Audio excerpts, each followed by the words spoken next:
Nice.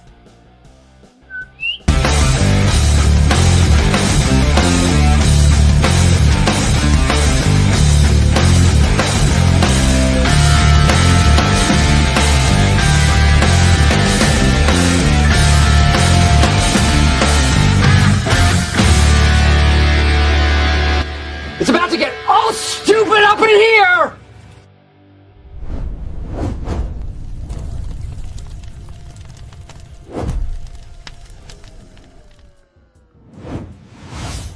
This show is presented thanks to the sponsorship of the Motorcycle Safety Lawyers. Boom. We're live. We're back, people. Welcome and happy Thursday. We are back. And let's see, I don't know if you guys can hear me. I hope you guys can hear me. Check. Yeah.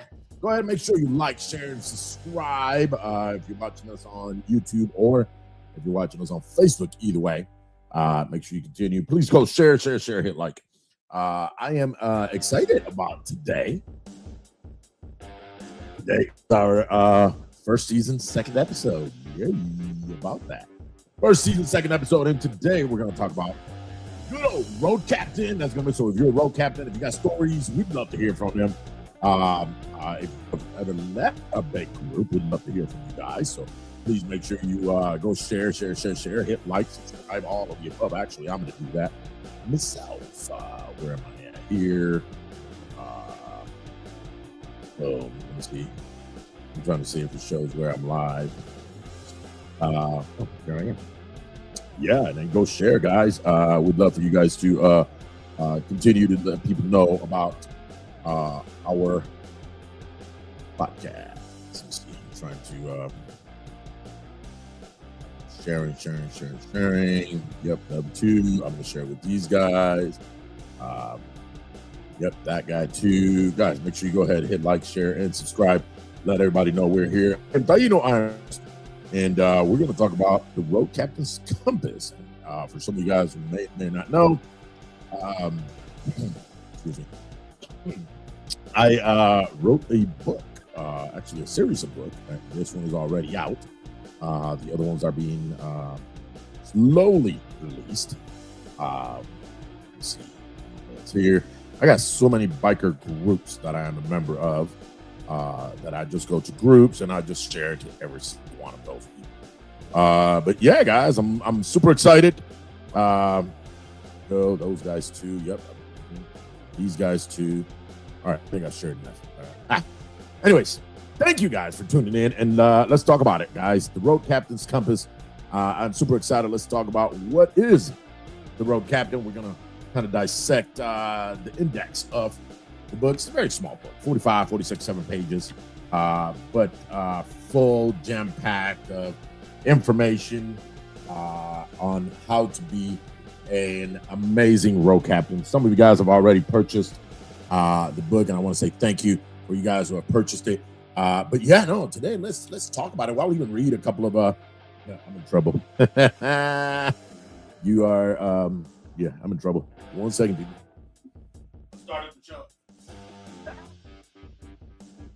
Get my glasses upstairs.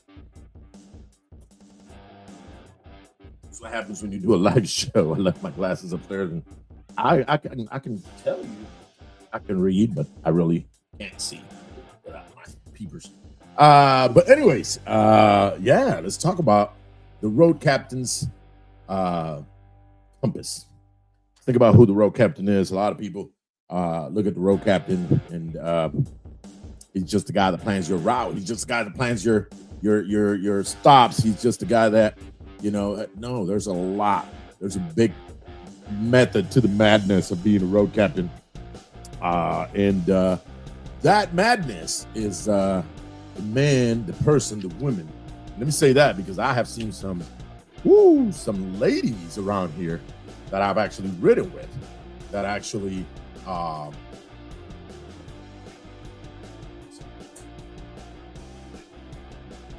makes you to my wife. Getting me be able to read a little better for you guys. But no, I've seen some of these ladies that can actually really put it on you know, and lead a group And page 6, one of the topics we have on here is called the front tire, and think about the concept of that. You are the road captain. You are the front tire, right? Your tire gets there first. Your tire leaves first. You encounter all the hazards on the road. You encounter all the curves. You encounter the intersections first. So that being said, why is that important? Why is it important for you to understand the responsibility of being that person? That's what I want to talk to you guys about. What's going on, Easy? What's going on, Easy Marvelous? What's going on, my hermano? Gail, I swear, you putting me on the spot, I'm not gonna bring you on the show. You want to be on the show? You want to talk about road captain? I owe her a pin, guys. It's a pin of the gotcha symbol, right? We go like that, and now she's big mad because she asked about it, and I said it's right here on my desk. I got a whole bag that I found. Oh, there. So yeah, I still got you. Yes. Boom. Anyways, thank you, Kale, for reminding me because I don't remember. You know what? Next time you want something, hit that lady. You see how she came to the rescue? That's right, Easy. Nancy to the rescue. She came to the rescue, so you would have had it by now if you would have been hitting her up instead of me. Anyways, let's talk about it. What is the burden of the front tire? If you are the road captain, there's more than that. There's the burden of total awareness, the burden of the ego. I didn't want to. When I was writing that part, I was like, The burden of the technical mastery, the price of the position, and of course, the prep, the path, and the post-ride report. Right, prepping, the path, and then post-ride reporting. So, pretty interesting topics here, guys. If you guys have any questions or stories about road captains, good or bad, we'd love to hear them. How a bad decision, caused,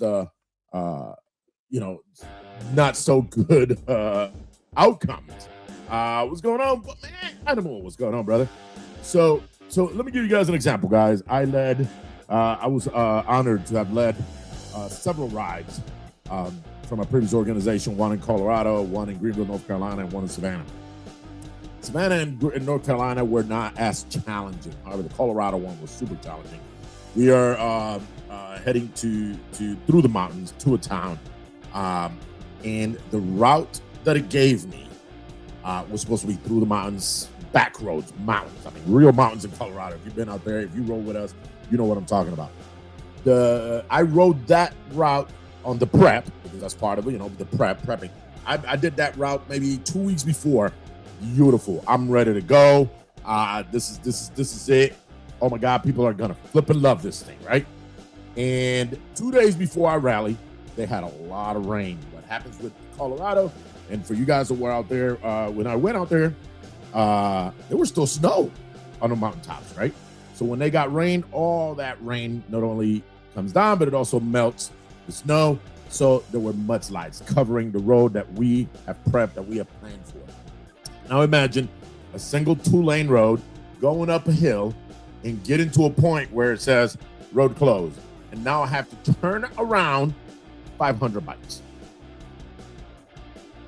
So the people in the front immediately knew. 20 bikes back had no idea what had happened. It was the night before we left. Rain was horrible. I stayed an extra day there in Colorado because of the rain, and then rode the day after. So guys, it's the communication, the being a road captain is absolutely an amazing position, amazing job, but it's also, let's be fair, right? It's also very stressful, very, very. And let me explain this, guys.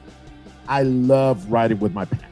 All right, when I have people behind me, oh my God, the feel of riding behind me. All right, for you guys to ride in an organization, the feel of seeing, bikes on the road. Hell, have you guys ever been in a car and a pack of motorcycles just passes you and you just get giddy about it, right? You just get happy about it.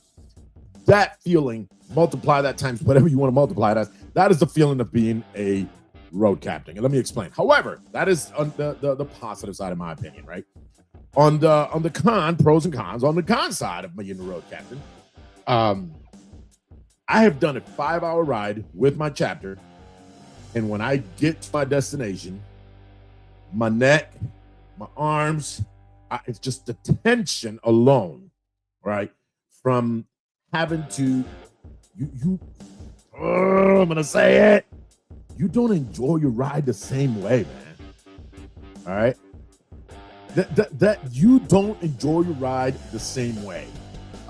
Because I'm focused on everybody else. I'm focused on I'm focused a half a mile ahead. I'm focused on, am I getting off on that exit? I'm wondering if the smallest tank still got gas.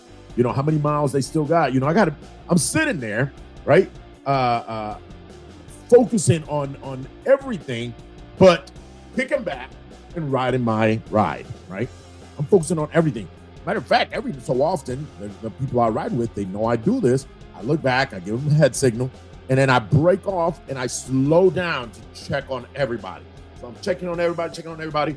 Then eventually, I start picking it back up, boom, and I get back in, and I continue leading. But the pressure of knowing when you have that, I couldn't do that in Colorado. I have 493 bikes or something along those lines in the Colorado ride, and as beautiful as it was and as amazing as it was, it's a position. Animal. Yeah, we're gonna talk about that one here in a minute. The tail gunner position is totally focused, or the sweep, as some other people call it.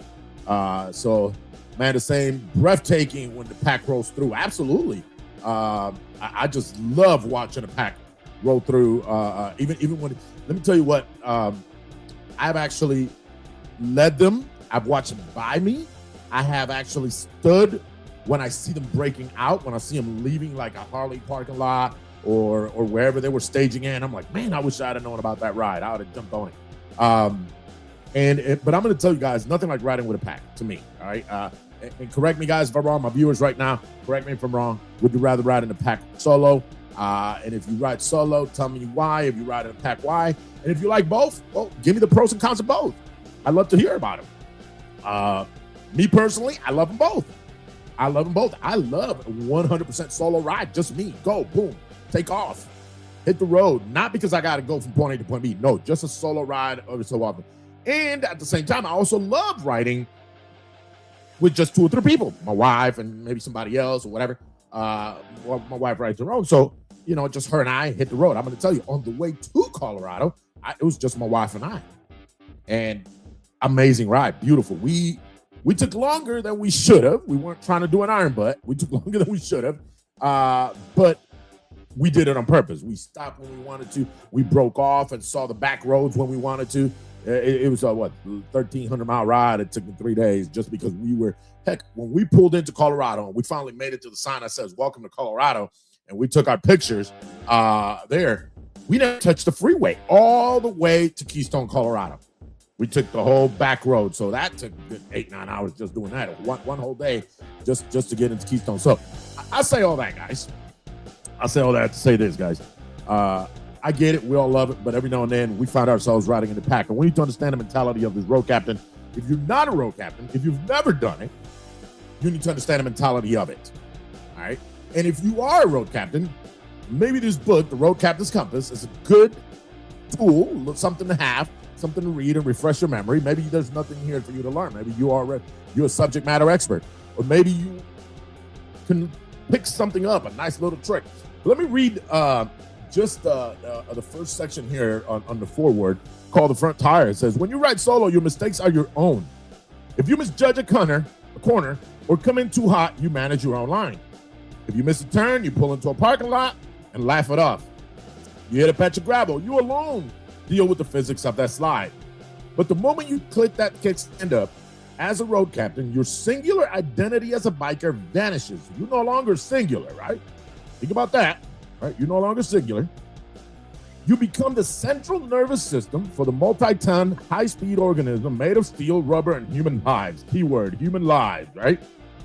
Every twitch of your throttle, of your handlebars, is amplified down the line. Every brake light flashes sends a kinetic ripple effect towards the sweep, which is, of course, the person in the back or the rear road captain. Some people call them. All right, some people call him the tail gunner. All right, you're no longer riding a motorcycle. You are piloting a fleet.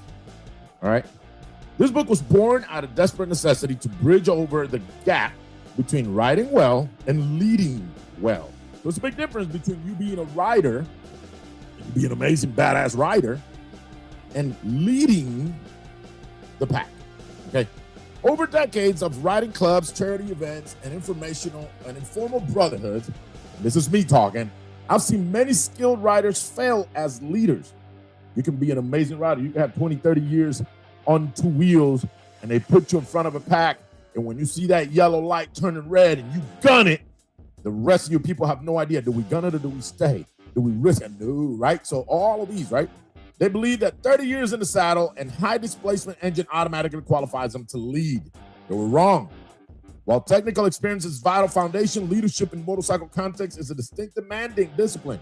It requires a unique blend of strategic foresight, tactical execution, and a level of emotional intelligence that most people don't associate with leather jackets. The burden, referred as in these pages, is a trifecta responsibility that every road captain must internalize before they ever thumb the starter. And of course, the total awareness, the burden of ego, and the burden of the technical mastery. And guys, that is just one section here on the book. And I'm going to tell you guys, it is extremely, extremely important to understand the very basics of being a road captain. Now, let me see. Some of you guys commenting here a little bit. Let me see. Here we go. Sometimes it's good to ride with a few friends, and sometimes you need alone time. But anytime I get on the bike, it's like nothing else. Absolutely, Ralph. I think we all can agree to that. Yes, I know it's coming on audio. I submitted already. I'm waiting for it to come in on audio and on ebook. All right. So I know you'd rather, my boy Canelo, he'd rather sit in his truck while he's working and listen to it as he's driving. So yes, coming soon, bro. Thank you. Thanks for the support. Let me see.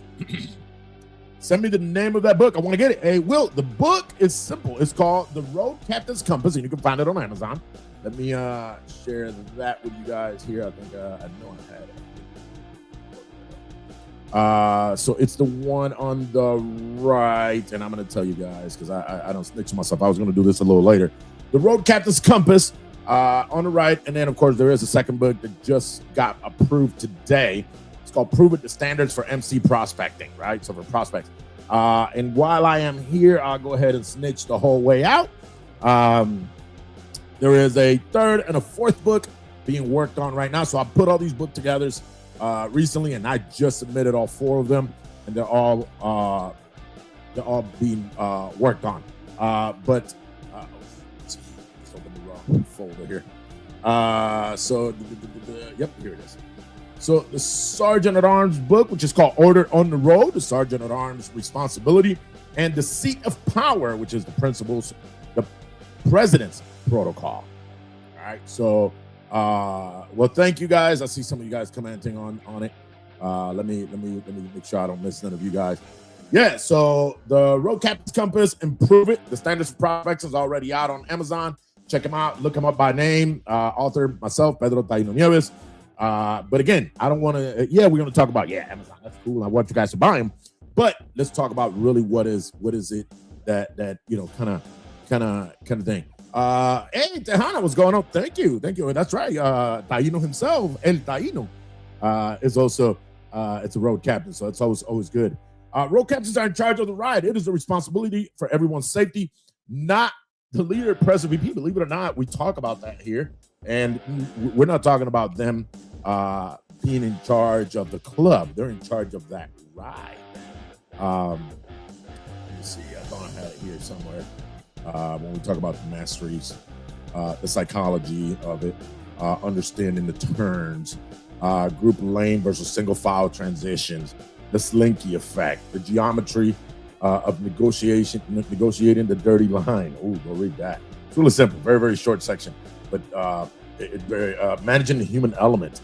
Those are all topics that we all need to address. Good evening, paparazzi. What's going on? Love you, bud. Can't wait to get the second one. Well, the second one's ready. It's called Prove It, the Standard for Prospecting. Now, of course, let me get this screen This book right here, like I said, it's a 45-pager, not as big. Lots of information. Ask anybody who's read it. The other 3 books are over 180 pages, 179 pages, 180 pages. Lots of good read on them. So thank you, paparazzi. Thanks for the love, as always. She said, took a screenshot. Thanks a lot, my brother. Thanks. And stay tuned, man. Follow me on the page, and very soon the other 2 will probably end up being published. Like I said, I got this one published this morning. They sent the email saying that it's been approved. So thank you guys. Thank you. But let's go back for a second. Thanks, Animal. Appreciate you, my bro. But let's take a second and understand where this came from. And I got to put the peepers again. But for some of you guys, you just know Taino, you've known me in the last 6 years or so. A little bit about myself and how I got to be considered a person that can write a book on these topics. Well, it comes from over 30 years of experience. And born in Puerto Rico in 1978, I discovered a passion for the open road in 1996, the streets of Detroit. Starting on a brown. Ooh, y'all ready for this part? On a Honda Matic. It was a 400cc Honda Matic, brown. However, listen, for you guys who don't know what a Honda Matic is, this bike had 2 gears. And a neutral. Neutral was all the way to the bottom, and you kick it up, and that was first gear. First gear gave you 0 to 50 miles, and then around 45, 50 miles, depending on the RPMs, you would let go of the gas, click up one time, and then it goes as far as 70, 80 miles, 90 miles, whatever. I don't think I ever did more than 80 on that one. But immediately, within like 2 months of having that bike, I went up. Yes, bro, I know I just showed my age, my man. But like 2-3 months after having that bike, I went up to a Yamaha Virago and continued to escalate. But I had problems with that bike. This is how these all started, guys, because I was just riding on my own. I never even thought I would join a club. I never even thought I'd ride with packs. I never thought I would lead 500 people down the mountains of Colorado, and over 450 in Greenville, over 300 plus 400 in Savannah, Georgia. I mean, these are just amazing experiences. But Uda says, Pedro almost knew immediately that he was destined to be a lifelong rider. His quest for mastery led him to Thump and Bump, a motorcycle repair shop here locally. Now, the problem with my bike was I didn't know nothing about bikes. And apparently the switch that goes to my kickstand went bad. So even if my kickstand was down, my bike wouldn't start. So, and a lot of you guys know, with Hondas, if your kickstand is down, the bike won't start. So even though I pulled my kickstand up, the switch wasn't sensing it, didn't start. So I looked around, they told me, hey, check this out. There's a shop. It's a couple, it's probably your own little business. And they were called Thump and Bump. That was their club names. Don't ask me why that was their names. That was their club name. The day I get there, there's an older black guy, scruffy. Think about exactly what this older gentleman looks like. Older guy, kind of pepper hair, sitting down, waiting, and I seen his colors, and of course, no idea about the motorcycle clubs, no idea about nothing. And he said, he said to me, man, I hope these people get the bike going because I got to go to Atlanta. And in my head, I'm like, this guy's about to jump on a bike that just left the mechanic without really testing it and haul ass to Atlanta. And I said, that's like awesome. I said, man, what do I got to do a ride like that? I'd love to do a ride like that. I mean, again, I'm not even asking about the club. Of course, immediately, what does he see? He sees a prospect, right? So his name is Gator. And Gator is still around with us, still rides, he's in his low 80s, early 80s. He still rides, well, he's downsized now due to age and weight and harder to pick up a bike. He's got a Sportster. I happened to see him a few weeks back while I was with my business, my company. We were out there doing hot dogs and burgers for the homeless. And he lives across the street from the church where we were doing it at. So he came down and see what the outroar was about. And I broke off and said hello to him and reminded him about all this.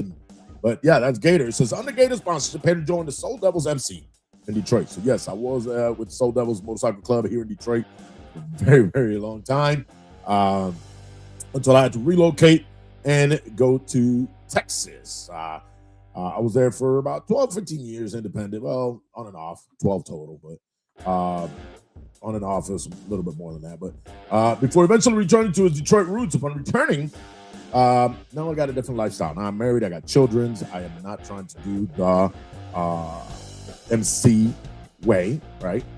So I looked around, eventually found the Latin American Motorcycle Association, which I eventually became the president and founder of this chapter. Says the natural leadership of the chapter floors the trajectory of the organization and rapid growth, serving as president. After serving as president for no more than 2 years, Pedro was tapped for regional president and ultimately ascended to the USA National Motor Touring Officer. Pedro became a recognized subject matter expert in road captaincy, successfully leading massive formations, as I mentioned, over 550 riders in Greenville, North Carolina, and navigating groups of 500 in the challenging terrains of Colorado mountains. Though I stepped away from that organization, I still remain a staunch advocate of motorcycle safety and education acknowledgement. And this is why we're talking about motorcycle road captains. And I'm going to tell you guys, troubles, don't nobody need to know that. All right. Now it's out there. Now I got to explain to people what it is. Hey, International Riding Association, Med City in the house. What's going on, guys? Bendiciones to you guys too. Thank you, sir. And by the way, guys, I need to talk to you guys because I'm going to bring this guy on board in the next month, whenever he can. He's got an open invite. I want to bring him as soon as possible. Dennis Segato and Blessed on Two Wheels, guys. This guy is putting together this nonprofit organization, and as he rides, he's going to do a 2026 tour, Fallen Brother Tour, to raise funds for people who unfortunately end up losing their lives or losing their jobs or losing limbs due to motorcycle accidents and need help. And that's what it's for. So Blessed on Two Wheels, they also have a podcast. They do more of the 10 to 15 minute versions of podcasts. But yeah, man, I've been checking them out and they're amazing. So God bless you, brother. Keep up the good work. Thank you, Brian. Appreciate you, sir. It says, yes, he was. We provided you and I probing together, bro. We listen. Will, what year was that, man? What year was that we probing together? Yeah, we prospected together. Geez, man, I can't remember. It had to be the 90s, man. It had to be the late 90s, mid 90s to late 90s. Look at that, guys. So, hey, here's my Soul Devil brother. And by the way, let me take a second here and extend my deepest condolences to, of course, my Soul Devil family, as well as the personal family of our brother Insane from the Soul Devils, who just recently passed away. Memorial is going to happen on the 30th. Funeral services are going to happen on the 30th of this month. So if you're a local and you'd like to support, I'll absolutely pass you the information. Go out there and show some love. My wife puts this here. Now, I need her to explain to you guys what that means, because she wants to be funny about it. So I'm gonna let her do it. For your parent, I remember riding from Naples, Florida to Dallas, Texas on a Yamaha boat with no windshield. Good times. Listen, man, I think we've all been there. Unless you started with the big boys, if you started low, thinking, "Oh, I'm just gonna get us this bike and get me started," biggest mistake a biker can make, man. I promise you that. All right. But yeah, man, Blessing on Two Wheels, I'd love to know more about. So, Will, let's get together, bro. Let's get together. Me and you, we're local. Let's get together. And maybe one day you can just come here with me, man. Sit right here in the studio. Look, I can scoot over. I got another mic. And we can sit here and we can just chop it up, tell people our goofy stories from back in, like I said, I want to say this was in the 90s, if I remember. He said, I'm not going to tell you my age. And you are the VP now. Awesome, brother. Well, congratulations. I definitely need to swing on by and show nothing but love to you guys as soon as your house is back open again. Man. Sounds like a plan. That's what I'm talking about. Hey, Irma, thank you for being here. Love you, sissy, cousin. Actually, my cousin. So love you guys. Thank you for always supporting and showing all the love. So let's touch on another quick topic here that is probably the biggest complaint I ever received when leading a big pack. And how many of you guys ever heard of this? Oh wait, before I start that, I gotta read you this right here. That's the name he was blessed with while with the Soul Devils. Wonder why. So if you didn't know what the name was, here it is. Yeah, about that. So I don't know why they did that. Maybe my boy Will could tell y'all. You know what I mean? Grizzly, he can tell you. I don't know. But I will tell you this. Abraham Lincoln once said, "It is better to remain silent and thought a fool than to speak up and remove all doubts." Oh man, my wife met me just as I was coming off those colors. So yeah. Here we go. In the world of motorcycle, and this is what we call the slinky effect, guys. The slinky effect is a big issue. I'm sorry, let me read this real quick. I look forward to coming on to the show. Man, anytime, bro. We'll start riding our tour from Florida to Phoenix next week. What day are you going, bro? What day are you going? Let's go ahead and lock it up right now, because if you can do it next Thursday before you go on your first haul, I'd love to have you here and we can talk about Blessed on Two Wheels, man. My man, see, that's what I'm talking about. That right there is real MC protocol. You don't say shit. You stay quiet. I don't know nothing. But look, there's you in the picture next to him. No, that's AI. That ain't me. I don't know what you're talking about. Look, there's you saying, "Hey, I am here with Taino." I don't know what you're talking about. That's not me. Hey, man, deny. My man. So I don't know what Troubles is talking about, the slut puppy thing. All right? I have no idea. Just like I have never, ever been to Coyote Ugly in Ybor City, Tampa. I have no idea what that place is. That's what I've been telling my wife, and that's what I'm going to keep telling her. And there's no evidence of it. And no people who were not there with me have told her they were not there with me.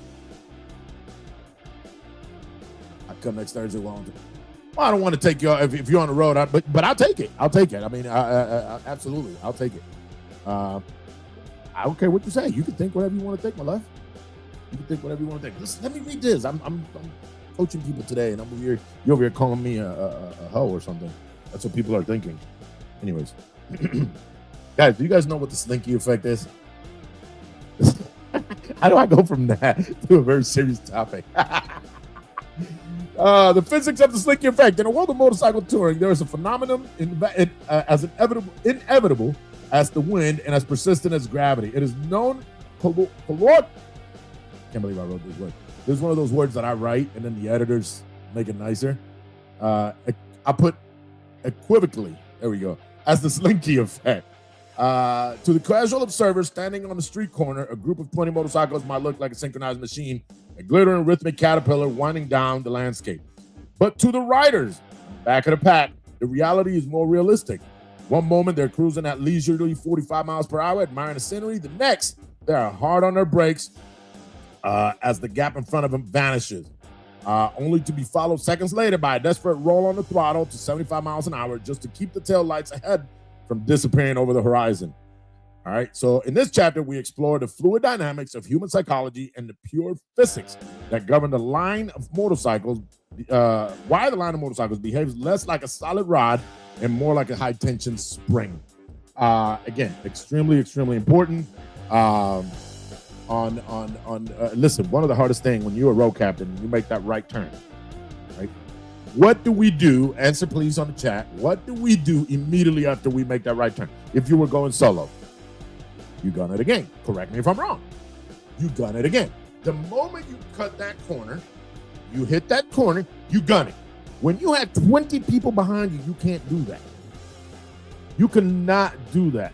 Well, I'll send them to you private, bro. I'll send them to you private. The moment you cut that corner, you cannot gun it again just because the speed limit says 45, 55, 65 miles an hour. All right? You need to assume that, yeah, you took the corner. You got 40 bikes behind you. You need to wait the same amount of this the time that it took those 40 bikes to make that corner. Assuming there was somebody blocking and the light is not, there's no vehicle traffic, no car traffic. And so what happens now? I've heard it. I've heard it as a road captain. I heard it in Savannah. I heard it in Colorado. I heard it in Greenville. When we go, like, but when we took the corner, man, you were going like 20 miles an hour. Yeah, it was. I did that for almost a mile, 20 miles an hour.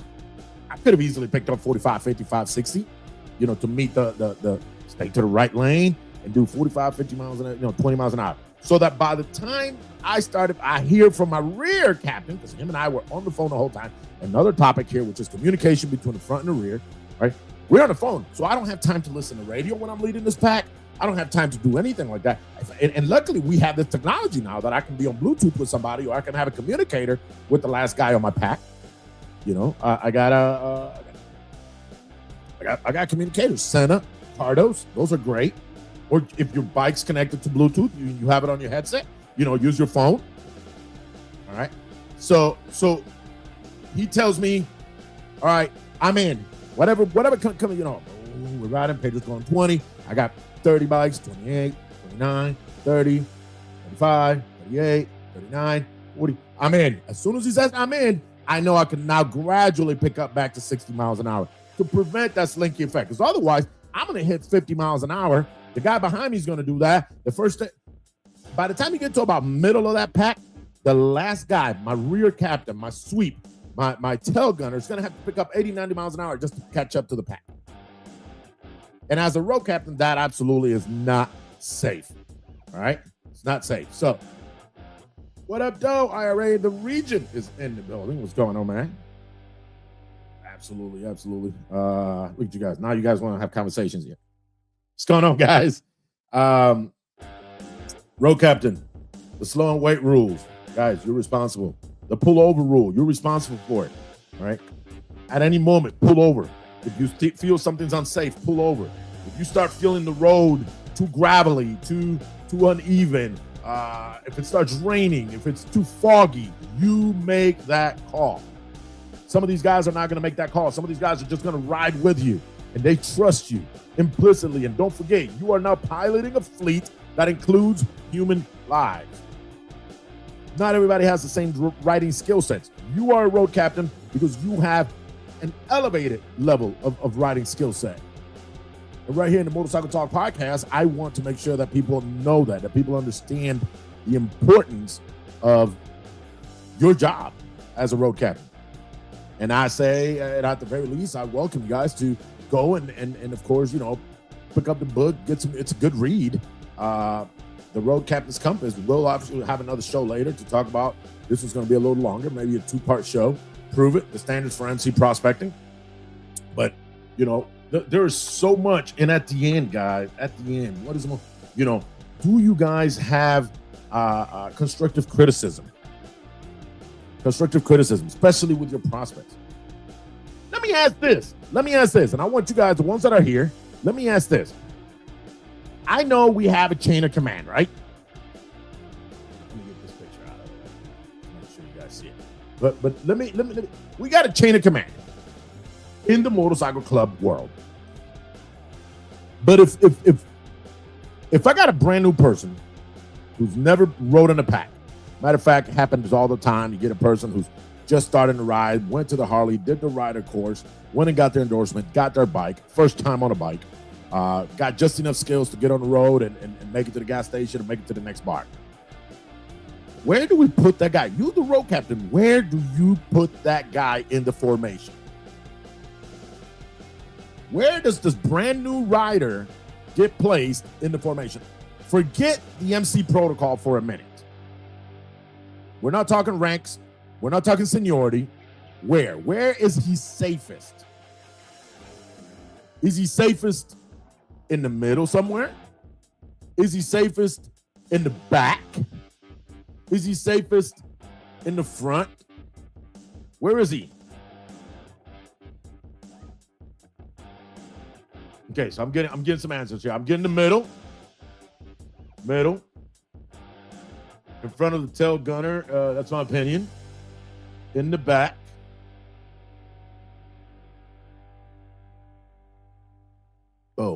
in the front near a seasoned rider. I swear it goes against everything you think. Why? Because that new person is going to follow me if I'm in the front, and that person sets the tone. If I put a person who is not as seasoned, who is not as experienced, and I put him in the back, and all of a sudden we end up with a slinky effect, and you have a guy who is not seasoned, and now he's got to pick up 90 miles an hour to get caught up to us. All right. So guys, believe it or not, Amanda Estrada, she's not going to tell you, but she works with a company that the initials are HG. So she knew. Yes, guys, believe it or not, you want to put those guys behind the road captain. And if you do have a chain of command and you want to, fine, put them there. I get it for MC protocols and for the sake of hierarchy and for the sake of ranking systems and seniority. Yes, they go in the back. They go way in the back there, just in front of the rear road captain, just in front of the tail gunner. But no, guys. First of all, I wouldn't put somebody who's barely ever rode in a pack of 40 people. You as a road captain of your chapter, you should be responsible enough to say, hey, Pedro, you and me and anybody else wants to volunteer, we're going to go on Saturday. We're going to go on a practice run with you to get you comfortable with the riding, with the pack. That's what you should do. And try to put him in all scenarios, right? Put him in scenarios where he's got to turn. Put him in scenarios where you got to pull into a parking lot. Fuss you because you guys messed up an exit. Put him in scenarios where you have to obviously do your lefts. Put him in scenarios where you have to get on the freeway, get off the freeway. Put him in all those scenarios that you would encounter. Lane changing, of course, that is also covered here, right? So all of these is it's extremely important. Please understand this. Please understand this, guys. When I'm riding with you guys, and I don't care if it's just 5 guys or 50 guys, I have to gauge where my next exit is going to be. If I look at my thing and I go like, oh man, my GPS, you got GPS, right? Back in the days, you used to do good old road map. You pull over, read it. You knew you got 120 miles to your exit. But now I know, and I'm looking at the exits. I got to get off on exit 100. I'm on exit 95. That's when I start making my way to that exit, especially if you're in a multi-lane highway, right? You start making your way out to that right lane. So that now, I personally, as a road captain, I would never, ever ride on the right-hand lane. I'm hearing from you guys. Why do you not want to ride on the right-hand lane? Welcome to the seminar. Still a podcast, y'all. Motorcycle Talk Podcast with Taino every Thursday at 8 p.m. Next week, we're going to have Blessed on Two Wheels talking about their 2026 nationwide tour to raise funds for fallen riders. But you don't, but again, you don't want the rider to, you're right, you don't want, and that's on here, you don't want the rider to take the pack down, but you have a lot more control on that rider when he's right there with you, right? You have a lot more control. Try it, trust me. There you go. Take him on a street ride, the street with group, no highway yet, and then of course work him into the highway. I'll put him in there, yeah, but you're right. Steps 2, start highway, short sprint. Here in Detroit, there's and for me where I live, I'm not too far from this from I-94, and I'm near the Telegraph Road, and there is like a stretch of 2 miles between Telegraph and Southfield, and all the people who have ever taught how to ride, and they come to me, hey, help me here. I will take them there, and when they're ready for highway, I put them on that on-ramp. They stay on the right lane. I just want them to learn how to pick up speed, how to maintain it, and then get off on that next exit, and we'll do the same thing back. And we'll do that 4 or 5 times, until they get comfortable. Once they get comfortable, I start getting them in, and we'll put 30, 40 miles in that little 2-mile stretch. Now I get in, and I bring them into the second lane, right? And eventually, I put them in all the way to the left lane, go down 5, 6, 7, 10 miles, and then come back. That's a good lesson for the day. But yeah, of course, then full runs. But what lane do you ride in? Do you ride on the right lane, middle lane, left lane? Where should you ride? I mean, if it's a 2-lane highway, 4-lane highway, 2 each way, 2 eastbound to westbound, where do you ride? I'm going to tell you guys, I do not ride on the right lane if I can avoid it. I barely ride in the center lane if I can avoid it. I like that left lane. I like that fast lane, and not because I want to go fast, not necessarily because I want to go fast. I want that left lane because that is not a decision-making lane. That's not a decision-making lane. Trouble says left. She loves left. Maybe because I she's been riding with me forever, and she knows that's our spot. We almost don't have to talk about it no more. We get on the freeway, and as soon as we get a chance, boom, boom, boom, we're all the way on the left lane. But of course, husband and wife, we've known each other, know how we ride. Oh man, listen, you want hand signals?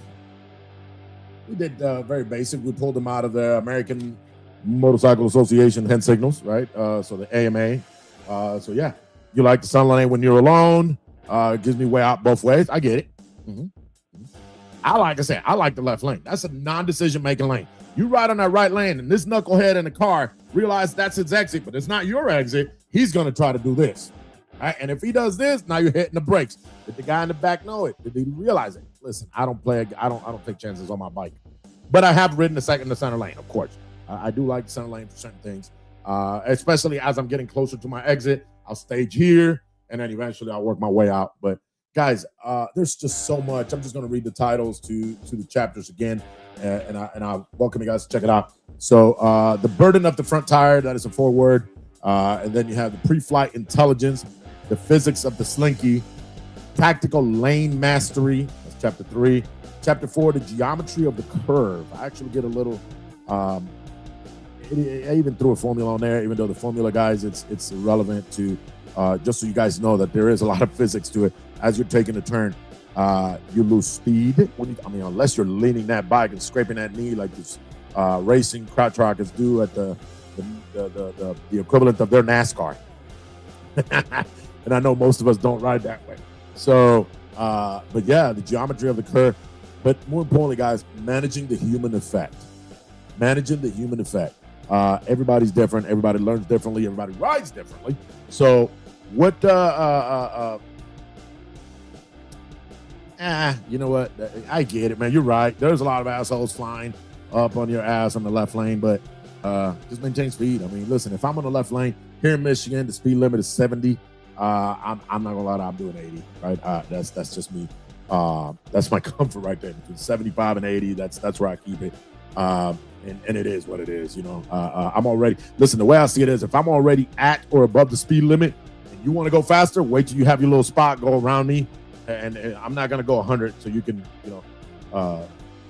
yes, I will put the whole book in a set soon. I'm waiting for 2 of them, Sergeant at Arms and The Seat of Power, the Presidents. And if you want to wait to do that, that's awesome. Right now, I thought they were going to all come out at the same time. They didn't. And I don't have control. Once I give it to them, they release them out to Amazon. So, yes, you'll be able to do that, sir. But listen, managing the human element, guys. Everybody's different. You can't talk to people the same way, right?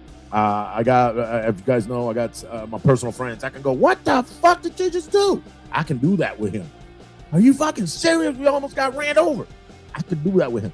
Can't do that to everybody, right? So learning as a road captain, learning how to talk to people, how to manage the human element, how to work with them. Try to give them a praise sandwich. What is a praise sandwich? You start here. You start, hey man, you did awesome, man. I'm glad you made it here. This is where you can improve, right? So here's the piece of the bread. Then you give them the meat, right? And then you give them the other slide, right? So you got the 3 layer. You give them the praise sandwich. Hey man, you're doing great. I like your enthusiasm. I like that you're wanting to learn. That's the first piece of the bread. Now here's where you can improve, right? When you take these turns, man, you need to counterbalance. You can't be so wide. You're gonna end up in the other lane as we're turning right or as we're turning left, right? And then you go, and I'm gonna tell you, this is what we're gonna do, man. You and me are gonna meet up next Saturday, and we're gonna go grab a burger. And on the way there, on the way back, we're gonna practice some turns, right? We're gonna do this. That right there, guys. That praise sandwich. I'm in it. Let's do it by April, beginning of the season. But put a biker blessing here in Detroit. A big one, not a little one. I don't want no little 25 bikes, man. We want 500 bikes here. But yeah, man. Managing that element. And last but not least on the chapter 6 says it's a small book, but chapter 6, emergency protocol, right? What happens when you do have an emergency, right? What happens when you do, as a road captain, when you're in charge? What is the protocol? Your president, and you know what? You don't have to be an MC. How about if it's just 20 of you guys, 10 of you guys that just like to ride together, 5 of you guys that just like to ride together? What is your plan? When you're doing a 150-mile run from point A to point B, and you're going through all these little towns, I'm going to ask one question and see how many of you guys ever thought of this. Was the hospital closer this way or towards the destination? Where's the closest town? Or are we just enjoying the scenery, enjoying the woods, enjoying the mountains, enjoying the views, the road, the ride, the wind, and forgot that things can go wrong? As a road captain, what's in your bag? You're the road captain. Do you know anybody in your team is a first aider? Okay, fine. Pedro was a paramedic for a while in the state of Texas. I'll show you something.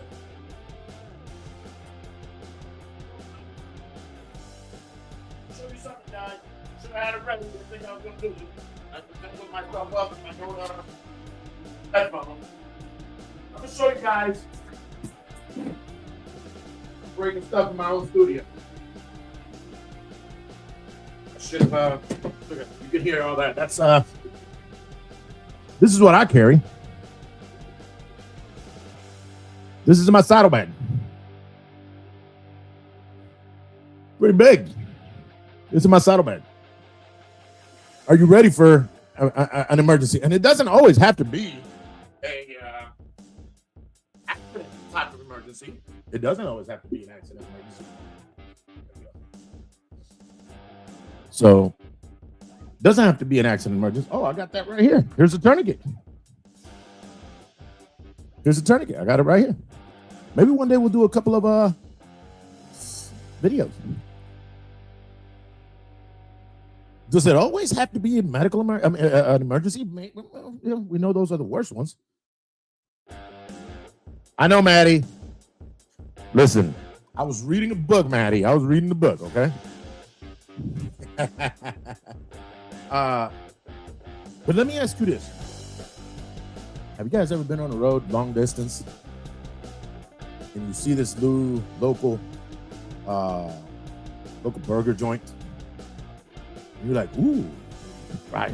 Come back and you pull in it. Man, I'm putting my glasses on. I can't see. I don't care if you're coming. And you have your burger and you think it's the greatest burger in the world. You get back on a bike and an hour later you get the rumbly in the tummy. Guilty. That's happened. So what do? You have anything in here for that? You know, you're 40 miles from the next town or your destination, and are you going to quit snitching troubles? Are you going to I'm not even wearing them right because of the headphones. There we go. So are you yeah, man, that's happened. You eat something great, delicious, you hit the road, man, are you going to be the reason that ride is a no-go the rest of the way? You got to pull over and be done for the day, or you got to head back home because you don't want to ruin it for anybody. Simple stuff, guys. My wife will not leave our yup, you're right. Small tarp, TP, what else? Look, blessed, as my boy Dennis said, been there, done that with Dennis Click. Yeah, absolutely. I mean, this is all part of being a road captain. Be ready. Train your people. What do they need to have on their bikes?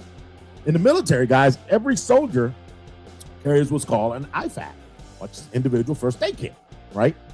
Now, they have a medic. They have a medic with a big old backpack. Big, huge backpack with all medical supplies. But when you get injured or you get ill, the first thing that medic does is uses your kit first. It's your individual kit, right? So if you are a biker and you can spend $30,000 on a bike, you can spend $34 on something like this, $50 on something. This is a little more, but about $35-40 for this one. About $40, I think, if I remember correctly. Amazon, right? And you can spend $30 on a bike. You get $30,000. You get $30 on a first aid kit that could possibly have the tools to save your life. And when I bring in my brother Dennis Sagata from Blessed on Two Wheels On, I'm gonna let him tell his story about how they jumped into action and using their belts saved a life on the side of the freeway. Literally happened in front of them. Literally happened. When I tell you happened in front of them, 30-40 feet in front of them, if I recall correctly. All right, guys. The importance of being a good road captain, guys. Trouble says, I keep a first aid kit, extra outfit, and a whole pharmacy and her back brace. So as you guys know, Troubles has extensive surgeries to her back and still does thousands of miles worth of riding. But she does take her back brace with her, and if her back starts acting up, she tightens that bad boy up, and we keep on going. But more importantly, guys, the simple stuff. She's got pain meds such as Aleve or Tylenol, Pepto or Pepsid, or all those little medications that over the counter that you need. Of course, the trusty Band-Aids, the bandages, of course, a tourniquet in her bike. All right, all that stuff is important. As a road captain, I encourage you guys. I absolutely encourage you guys to prepare yourselves. And if this little $11.99 book, use it as a little guide. All right, use it as your little Bible. Again, not the largest book, an easy read, but more importantly, guys, the information in it is to me is priceless. Right? And some people say it to me. I've said to me before, you teach too much. You tell people everything you know. You dumb on right. I do teach every fucking body what I know. All right, because if I go down, I want to know that somebody else got one of these and they can save my life. All right. I'm an educator by trade. I do that. I started my professional career as a adult educator, and doesn't change regardless of what topic I become a master of. I'm definitely going to teach it. And yes, of course, get the accident scene training. It will pay off. We have our friend of ours. Stay hydrated. Absolutely. Russell says, where it depends. All right, man. I'll do one thing. I'll wear them with you, but you got to show me and prove to me that you used them before me. Gotcha. Our brothers from Motorcycle Safety Lawyers, our friend Larry Bear Stott, he is actually an instructor for accident scene management training. It's an amazing training. They go around the country teaching. I forget how much it is. I know they get grants all the time where the class is only like $50. And this class is amazing. I mean, a first aid class, CPR class is great to have. But this class is going to teach you what to do in a motorcycle emergency, motorcycle accident. The proper ways to not only maintain traffic, but to render aids and communications, how to contact, the local or state or county, whoever it is that you got to get a hold of. Either way, amazing class. And I can't wait for you guys to check it out. But I will close with this, guys. I want to thank every single one of you guys. I picked up a couple of copies of these already. I didn't think, listen, I did this. And the way it works is, guys, I have not paid a penny to print these. The way I worked it out with them, there's a small cost for printing that comes off the top. And of course, there's some royalties, of course, to the Kindle company. But besides that, guys, I'm not making $1 million out of it, and that was never the point. I actually was more geeked and walked over to my wife, all puff-chested out like this, and I was like, I'm a published author now. And she looked at me and just kept drinking her water. No, she did. She gave me my props, and she's very happy. And now working on book number, actually 3 and 4 should be coming out soon. 2 is out. So yeah, guys. Thank you, guys. Pick up a copy on Amazon. Just look them up by name. Right now, these 2 are out. The Road Captain's Compass and Prove It, the standards for MC prospecting. That one is more specific to, of course, the hang-around process, the prospecting, the grueling test that you got to go through, and all the things that you got to go through. And, of course, this is very generic information. This is not specific to any chapter or any club. Some clubs have adopted their own versions and have added or taken away things. I will tell you one thing. Will, you're still here, my bro. We had a thing, man. We had to drink on your last day, the last test, you had to drink a 5th of Wild Irish Rose. That was just one thing that you had to do, right? But it wasn't like throughout the whole night. You're supposed to like tip it, and then you start drinking, and you can't tip it back down. So you can stop the flow, but you can tip it back down. The moment you tip it back down, there was a punishment that went with that. And, it was an experience back then. But They still do that. He said still do. There was a punishment. I went with that. But let me tell you, oh my God, that is my family there. The Road Captain's Compass, and of course the Stand Up for MC Prospecting, and of course this is all written based on my experiences in the last 30 years of riding motorcycles and being in the motorcycle community and the motorcycle set.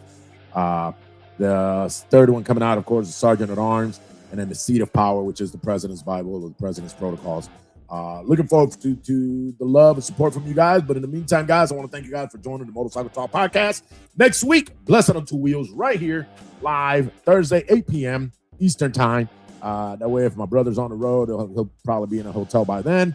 And let's talk about his program and his process and figure out a way how we can help on this tour. Even if he's not coming through your city might be able to put something together.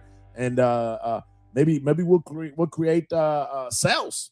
Right, while he's doing this tour, this group here, maybe we'll do a ride and use the funds from that ride go to Blessed on Two Wheels. I like that idea. Will, you and I can sit down and put something together. I actually spoke with Nate Dogg a couple of days ago. I have an idea, and maybe I'll bring it up to you. Maybe we'll bring it to your prayers, and we can work something out. So, but in the meantime, guys, I'll see you guys next Thursday, 8 p.m. Eastern Standard Time. I want to welcome you guys to another episode right here of the Motorcycle Talk podcast. And before we go, This show is presented thanks to the sponsorship of the Motorcycle Safety Lawyers. Fuel up, lean in. This is the Motorcycle Talk podcast. and we'll see you guys next week. Will, hit me up. You got my Facebook. You got it. Give me a call if you want to. We'll talk to you guys later. We'll see ya. Nice.